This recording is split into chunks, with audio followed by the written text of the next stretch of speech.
proceed, Your Honor? Let me just have the witness for his name for the record. Okay. Dominique Perez. Madam, may I proceed? Okay. Good morning, Mr. Perez. Good morning, ma'am. Mr. Perez, I want to start this morning with the roles of the people who were up there with Mr. Boyd.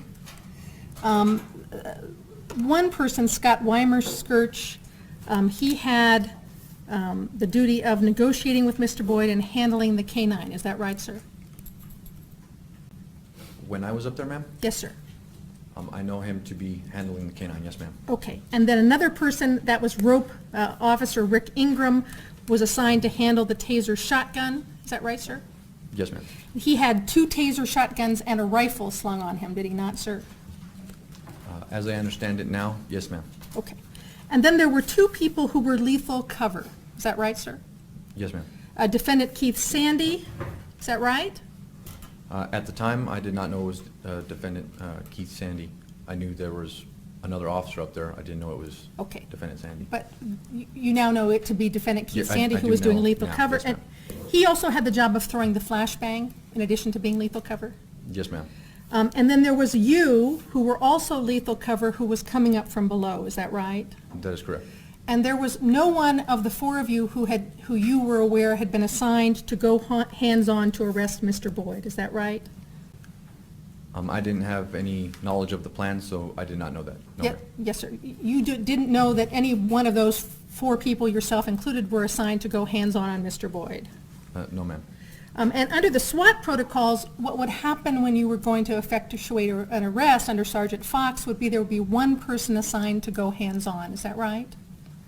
The designation of someone to go hands-on, it could be, it doesn't have to be one specific person. I mean, it could be cast out to one of those persons by whoever's controlling the movement. All right, but when you go in on an arrest team, there's always somebody assigned, 1 or more persons assigned to be hands-on. Is that right?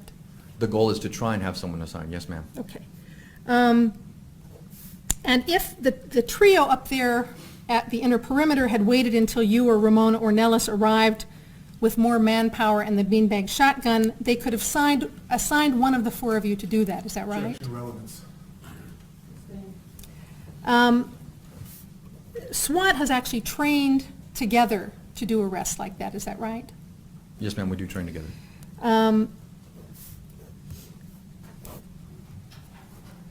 Let's talk about your role as the backup, what I'm going to call, for want of a better term, the backup cover officer to Detective Sandy. Object to the mischaracterization of the evidence that's in evidence, Your Honor. States facts, not evidence.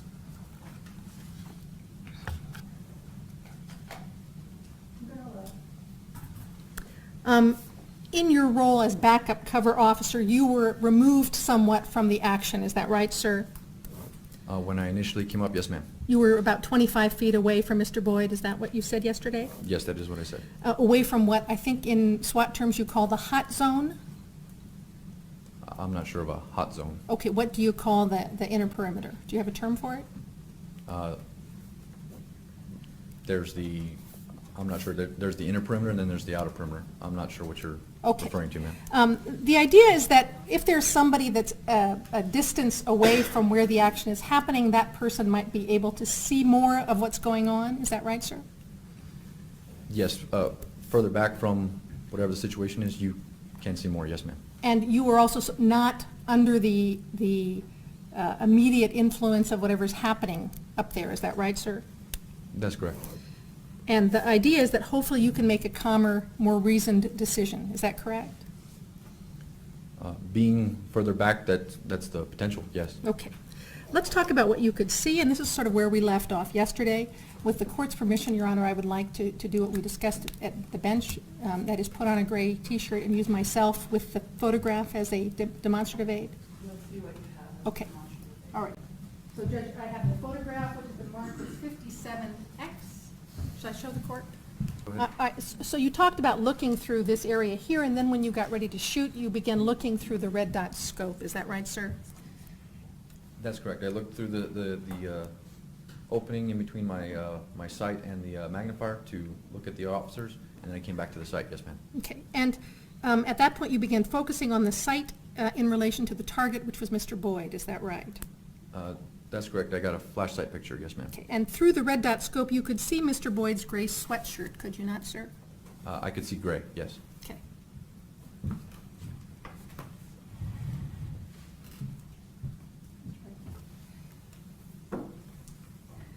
And sir, you aimed at center mass, Yes, ma'am?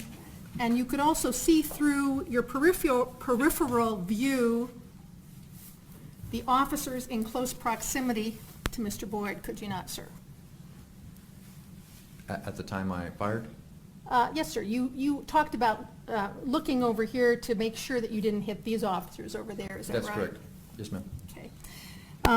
And through that red dot scope, you can see color, like you could see the gray sweatshirt, could you not, sir? Can I see color through the sight? Yes, sir. Yes, there's color through the sight. All right. And you're, even though you train others to shoot with both eyes open, you say you squint one eye, is that what you do, sir? Yes, I have, well, I don't train others to shoot with both eyes open. I try and adapt them to however they need to shoot, whatever's Okay. more comfortable for them. All right. And then I do shoot with my left eye squinted. Okay. And you can, in addition to seeing colors, you can see shapes, can you not, sir? I'm not sure when. When you're looking through the red dot side, sir. When I'm looking to the red dot sight, I'm looking at the aperture, the Yes, sir. red dot. And you're putting it on the person ahead of you, is that right? I'm putting it on whatever the threat is, or the target, paper target, whatever it is. And you can see movement, There is the potential to see movement. and you can also see lettering sometimes, is that right? If you're performing proper weapons manipulation and sight picture, Yes, you're sir. not going to see letters. It's going to be fuzzy, isn't it, sir? That's correct. All right. You're going to see fuzzy letters, is that right? No, you're going to see a fuzzy silhouette. All right. And you had a light on top of your rifle that lit up, Mr. Boyd, did you not, sir? Yes, there was a light on my rifle, yes, ma'am. And you're aware that Mr. Boyd had on the front of his T-shirt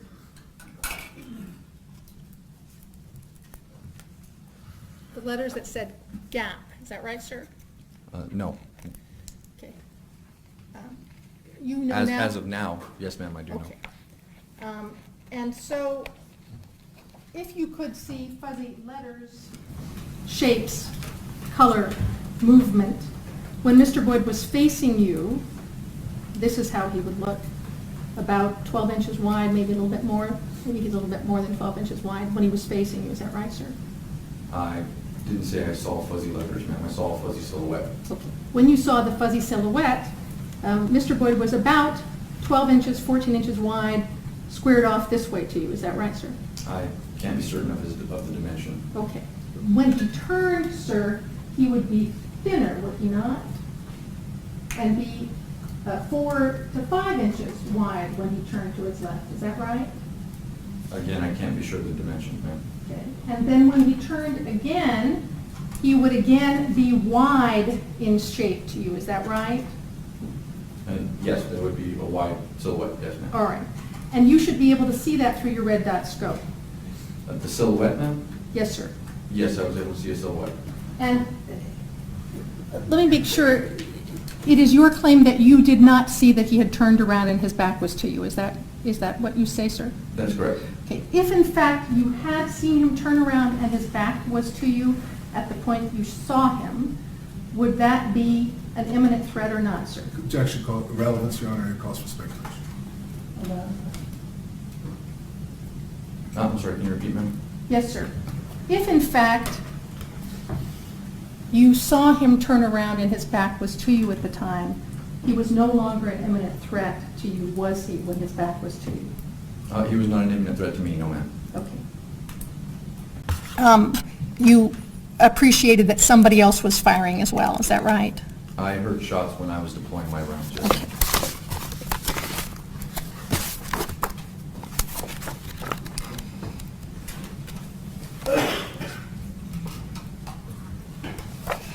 And you recall giving your statement, sir, 2 days afterwards? Yes, ma'am. And at that time, you did not say it was at the time you were firing your rounds. You said it was when you were sighting in that you heard the shots. Is that right, sir? I'd have to review my statement, ma'am. Okay. Page 60, counsel, line 8 through 12. At that time, Mr. Perez, again, when you'd been given 2 days to think about this, You said, in my recollection, I heard while I was, like I said, transitioning and sighting in on the suspect, about to deploy deadly force, I heard other fires starting to occur while I was pressing my trigger. Is that right, sir? Yes, ma'am. At the same time I'm deploying my rounds, I heard the rounds. Okay. You know from your military training about the concept of sympathetic fire, do you not, Mr. Perez? I've heard the term, yes, ma'am. And that means when one person shoots, it sometimes prompts other soldiers to shoot as well? That's generally the definition, yes, ma'am. And you're aware from both your training and the training you give others that that reaction happens on an unconscious level, does it not? I can't be sure of that. I don't instruct on that. Okay. And you can't say whether hearing the other shots affected your perceptions or your decisions in this case, can you, sir? The shots being fired affecting my decision to fire, ma'am? Yes, sir. No, that didn't affect my decision. Okay. Let me talk about the timing of all this. You got the call about 45 minutes before Mr. Boyd was shot at 7:33, is that right? That he was shot at 7:33, you got the call about 45 minutes before that, the initial call to come out. Roughly 6:45 p.m., yes, ma'am. Okay. And you dressed out and were officially dispatched at 7:01? I'd have to check the CAD again. Okay. Somewhere around that time, I went out to my car to log on. Right. And you arrived at about 11 minutes after 7 o'clock? About that time, yes, ma'am. And then you, as I understood your testimony yesterday, you walked out to the scene to check out and see where Mr. Boyd was? I walked up to the homes and oriented myself, yes, ma'am. And then came back and contacted Sergeant Fox at the staging area after he arrived at 7:20. Is that right? I'd have to verify on his arrival time, ma'am. But I did, after I oriented myself, I came back to Sergeant Fox's vehicle and checked in with him. Okay, so you checked in at his vehicle rather than when he went to the backyard, is that right? That's correct. Okay. And as you drove to the scene, you were reading the CAD to educate yourself on what was going on. Yes, ma'am. And about a half hour before the shooting on the CAD, you saw that someone was calling for additional resources with less lethal options and also calling for CIT officers. Did you see that on the CAD, sir? Yes, I did read that on the CAD. And you're now aware that, in fact, there were already beanbag shotguns there at the scene, are you not, sir? Objection, relevance, Your Honor. Okay. And you know now, do you know why they were calling for CIT officers when there were already 2 CIT officers already on the scene? Objection, relevance, Your Honor. Let's talk about what you knew and what you didn't know from the CADs or the radio before going up to the U-Mound. You knew that the initial call was for illegal camping, did you not? Yes, ma'am. And were you ever told at any time, either on the CADs or after you arrived there, that Mr. Boyd was claiming that APD had attacked him first before he pulled out his knives? Objection, relevance. Goes to his knowledge, Your Honor.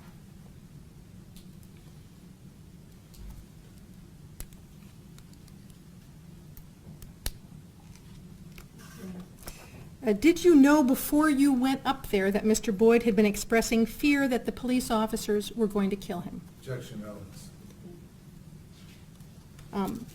Sir, you've talked about that you were afraid of Mr. Boyd, and did you have any information about Mr. Boyd and what he had expressed to officers himself? Objection, relevance.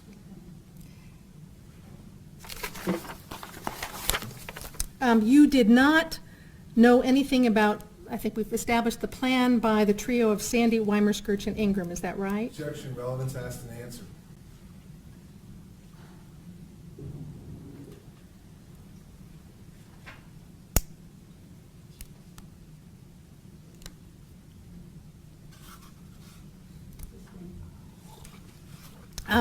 In your SWAT training, you talked about your experience with flashbang grenades.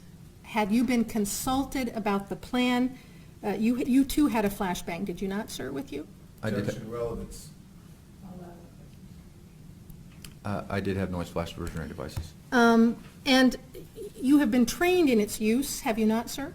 Yes, ma'am. And you know if you throw it in front of a rock, and the rock is between the person and the flashbang, that will shield the person from the effect of the flashbang, is that right? That's what can occur when the noise flash diversionary device is deployed. The goal is not to throw it at the rock, it's to put it where you want to put it. Right, and you would know where to deploy it to have the desired effect, would you not, sir? I know how to deploy a noise flash diversionary device, yes, ma'am. And had Mr. Sandy and Officer Wymer Skirch waited, you could have utilized your expertise Objection. in the flashbang.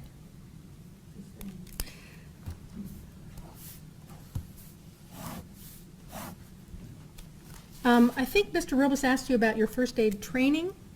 APD at the time actually had an SOP that required officers to render medical aid following the use of deadly force. Did it not? Objection, relevance, Your Honor, and if it continues, we need to approach.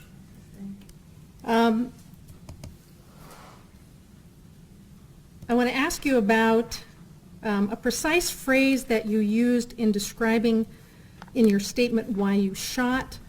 And I think at the time what you said was, it was at that time, at page 22, counsel. It was at that time I decided to use deadly force on the subject to save the lives of those officers who were in close proximity with him. Is that the phrase that you used in your statement, sir? That sounds about right now. And you're aware from your training on what constitutes defense of others, that would match what would be legally required to claim defense of others. Is that right? Objection, relevance, Your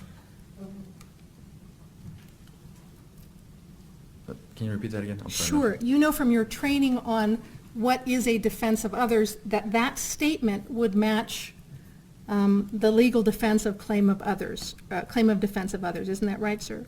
It does match, yes, ma'am. Okay, and you know Defendant Sandy gave a statement just 2 hours after you did. Objection, relevance. It will be brief, President. Okay. I didn't know when Detective Sandy was giving his exact Okay. time. And you heard in the testimony of Jeff Stone that Detective Sandy said something very similar. He said, I made the decision to use deadly force because of the proximity and the knives that I was going to engage him with my rifle. Did you hear him say that, Detective Stone say that that's what Detective Sandy had said? I don't recall all of Detective Stone's testimony. Okay. You recognize that your military experience and the service that you do as a police officer are different? Yes, ma'am, absolutely. In the military, you were fighting the enemy? Is that right, sir? I was fighting, Objection, relevance, Your Honor. In the police department, your obligation is to protect and serve citizens, is it not, sir? absolutely, yes, ma'am. Okay. Mr. Perez, what I'd like to do is to review some of the questions that were asked by the prosecution in this case, and I'd like to begin in the order in which those questions were raised. You were asked a question about soft point bullets yesterday. Do you remember that? Yes, sir. Now, why does the Albuquerque Police Department use soft point bullets? Well, they issue them especially for, because of officers having to potentially use deadly force. We don't want what's called overpenetration. If you have a threat that you are having to engage of sorts, you don't want an innocent bystander or someone else, maybe another officer, another person, for that bullet to pass through whatever the threat is and continue on and hurt someone else. So you would want them to stop the action in that threat. Simply, would you please explain what it is about a soft point bullet that prevents that kind of bullet from penetrating through a human body and possibly striking a bystander? Well, with those rounds, they are built to start to separate or open up, if you will, to slow down once they hit tissue or a medium of sorts.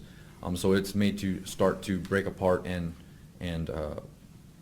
widen, if you will, so that it will slow down and not overpenetrate. Now, who issued the ammunition that you used in the officer-involved shooting of James Boyd? The Albuquerque Police Department. What choice did you have in your selection of ammunition for use as a police officer? It's not my choice. They choose they do the research and issue out the ammunition that they found is able to be used by law enforcement. What I'd like to do now is to show Exhibit I-2, which is the reactive control model. You were asked a series of questions by the prosecution about the nature of the threat in the red. Do you remember those questions? Yes, sir. And you were asked a question, I believe, that with the statement of, bullets travel faster than Boyd can run. Do you remember being asked a question with that phrase? I remember that, yes, sir. Would you please explain why that particular phrase, a bullet travels faster than Mr. Boyd could run, is misleading? Well, in reference to the armed assailant and moving from armed threatening to armed attack, the variable is distance and the opportunity. So an armed attack can happen within a moment's notice with little or no warning. So if that proximity is really close, you can't wait, an officer can't wait for the attack to begin because you'd be physically unable to stop the attack before it's completed. So in essence, the officer has to deploy deadly force before the attack even begins. Now, this whole idea that bullets travel faster than people, would you please explain why that doesn't matter in a situation in which a suspect who's armed with an edged weapon, for instance, is in close proximity to another officer? Well, if the threat is armed with an edged weapon and you're not able to react in time to deploy the rounds to shoot that bullet, then the speed of the bullet doesn't even matter. I mean, if you can't react and come up on target and sight in and deploy the deadly force in time, you're not gonna. The speed of the bullet doesn't matter. The attack is already being completed. Now, you were asked about this whole notion that an armed attack requires a suspect to move. Do you remember that being asked those questions? Yes, sir. Would you please explain why an armed attack can exist without the suspect moving? Well, again, that all goes back to opportunity and the distance. If someone is standing within a arm's length or has an edged weapon and is able to reach out and deliver that deadly force with that weapon, the motion forward or the step or any of that is not required. The distance has already been closed. The proximity is already there. So the completion of the attack has already started.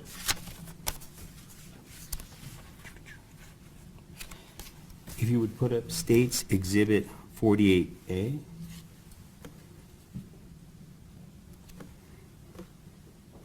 Now, do you recall being asked a series of questions as to whether you saw Mr. Boyd take a step or lunge? Yes, sir. Now, would you please use State's Exhibit 48A to explain why your equipment did not allow you to see Mr. Boyd's body? Well, like Lower body, I should say. I'm sorry. No problem. Well, like I said, once I had transitioned my sight from initially when I made the decision to deploy deadly force, and I had transitioned from Mr. Boyd to my front sight, and then I moved from that front sight to make sure that my fellow officers here are not crossing in to my line of fire. When I came back, the movement of Mr. Boyd had already occurred.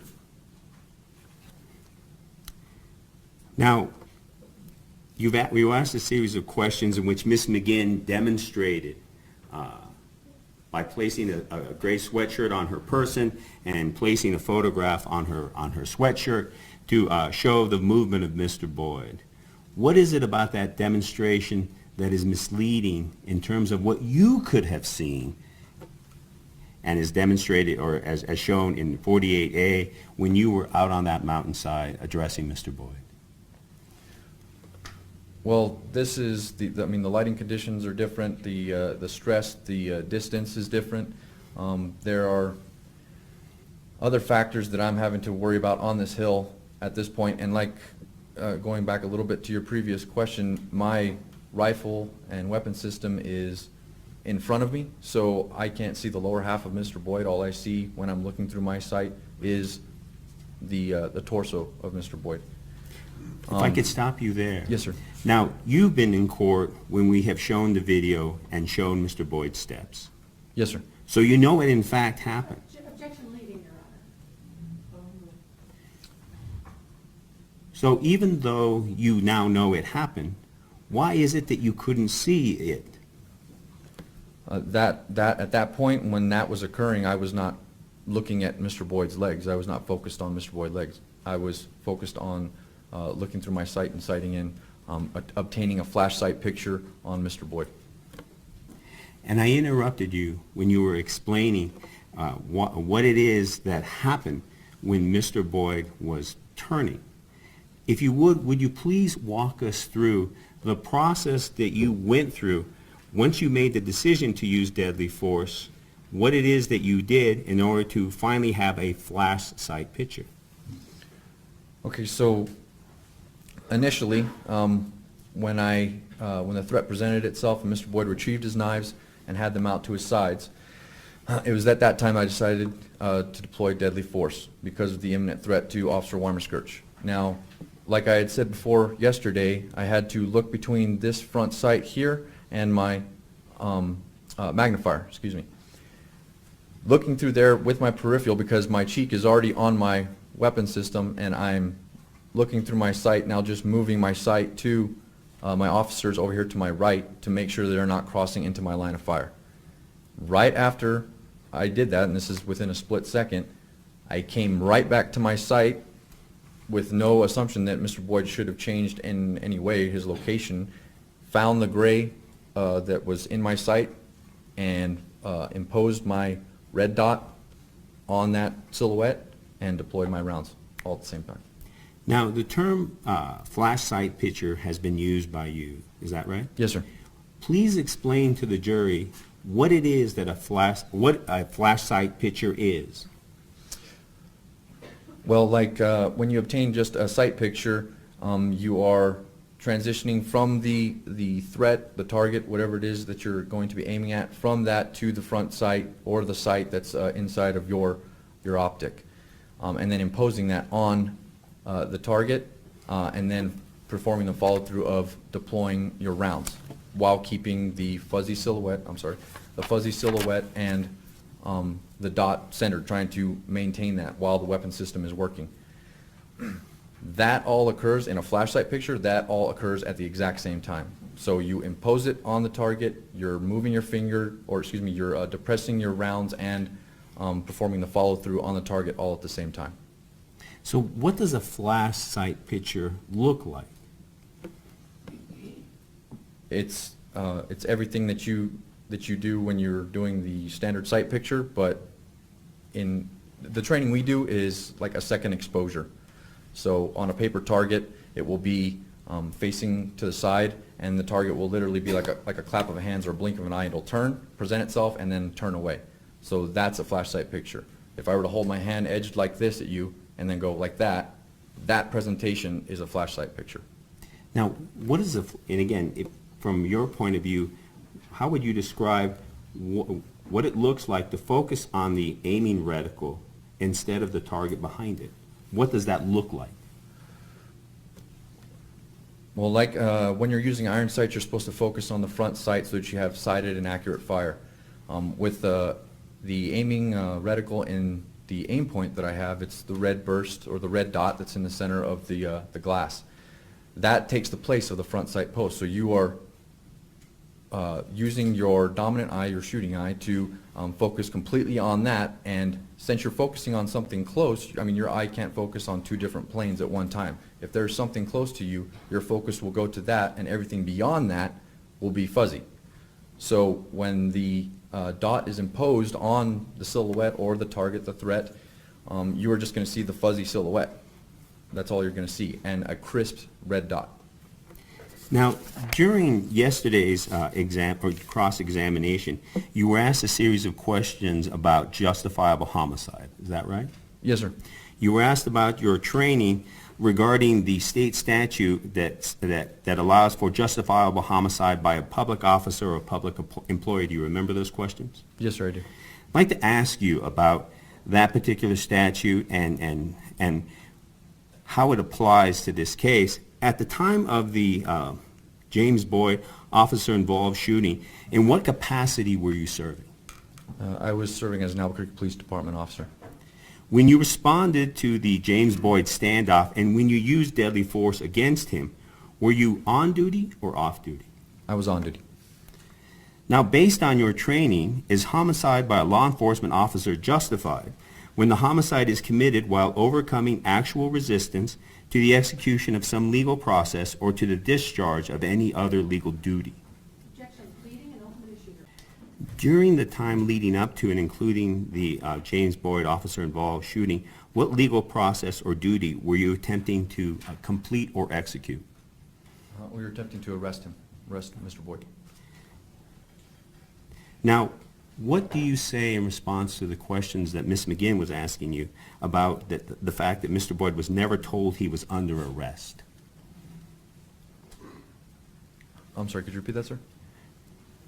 You recall being asked by Ms. McGinn yesterday that Mr. Boyd was never told he was under arrest. Yes. Based on your training and experience, what does an officer have to say to a suspect before they're arrested? Well, the officer does not have to tell the suspect that they're being under arrest. The fact that they can't leave, that means that they're under arrest. Okay.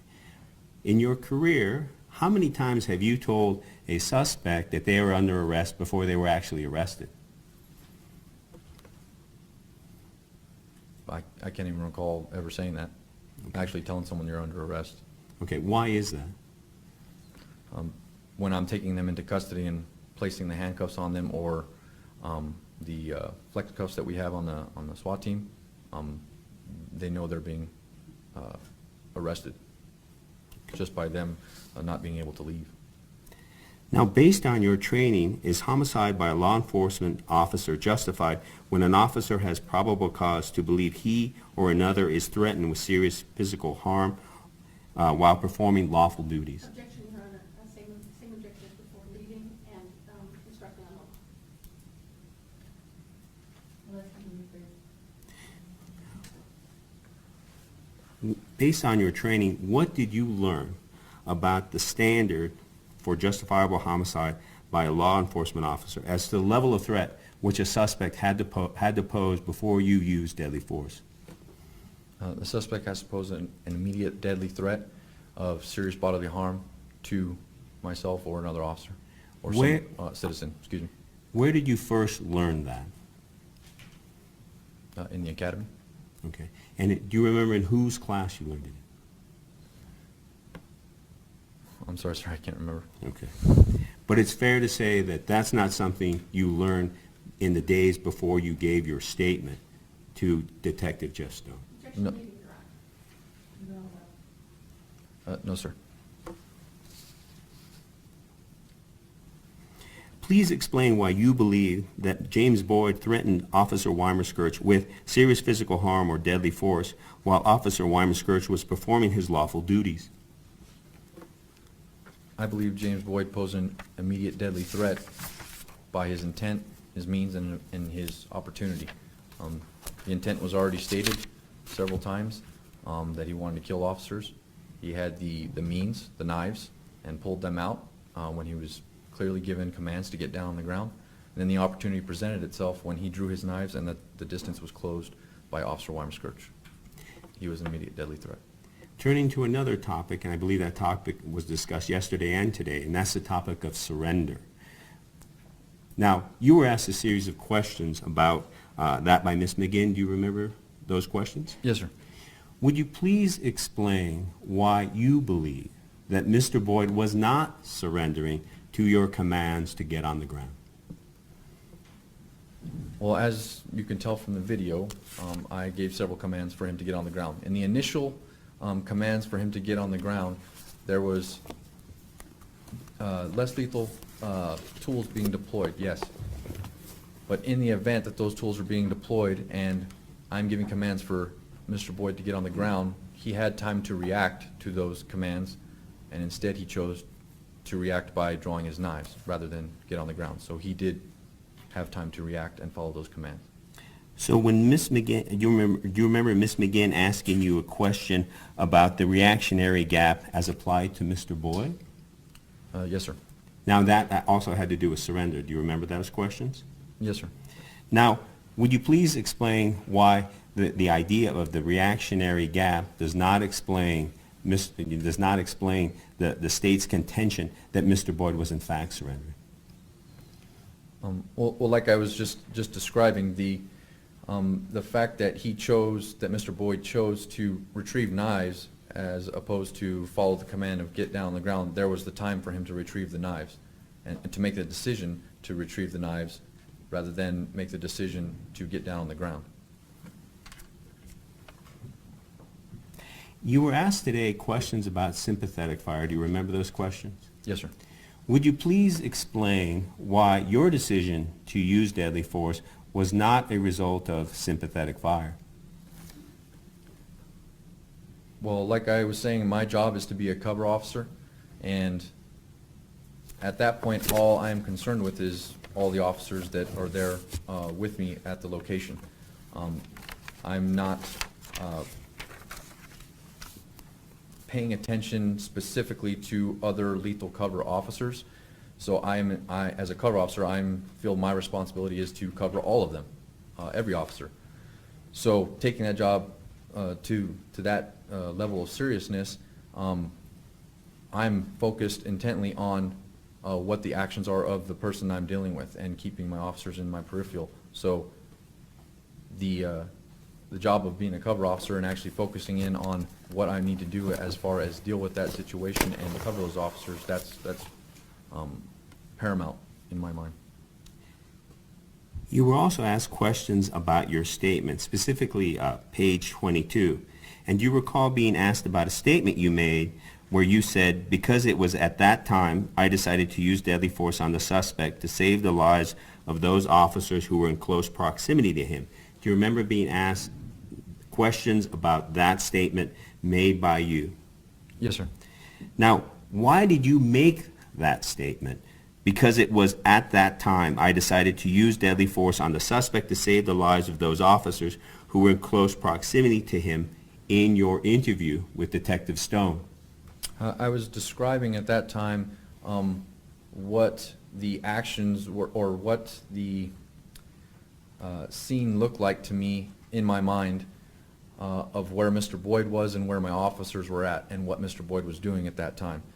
So in describing before that part of the statement that his arms were out and he was in this aggressive fighting stance, he had the knives and he was poised to strike, that's when I state it was at that time that I decided to use deadly force. May I take a moment to confer, Your Honor?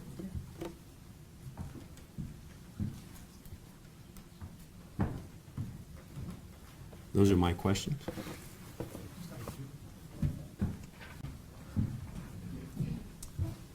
Good morning. Morning, sir. When you decided to shoot, did you know whether Keith Sandy had also decided to shoot? No, sir. Okay. When you fired your first shot, did you realize Keith had just fired a shot? No, sir. I was focused on deploying my rounds. Was your decision or action to shoot influenced in any way by what Keith Sandy was doing? No, sir. Those are all the questions I have. Thank you, Your Honor.